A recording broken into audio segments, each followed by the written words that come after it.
તળ main road પર ભયંકર અકસ્માત। દીવ તળ રોડ પર આવેલ તળ માર્કેટ પાસે કારે રિક્ષાને મારી ટક્કર, રિક્ષા ચાલકને ગંભીર ઈજા। દીવ તળ રોડ પર આજે એક અકસ્માતની ઘટના સામે આવી છે। પૂરપાટ ઝડપે આવતી 4 વ્હીલ કારે સાઈડમાં ઊભેલી રિક્ષાને અડફેટે લીધી હતી। અકસ્માત બાદ સ્થાનિક લોકોની મદદથી તાત્કાલિક 108 એમ્બ્યુલન્સને જાણ કરવામાં આવી હતી।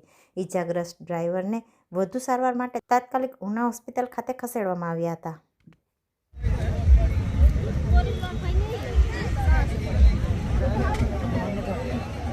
આવો સાહેબ તમારા ગામનું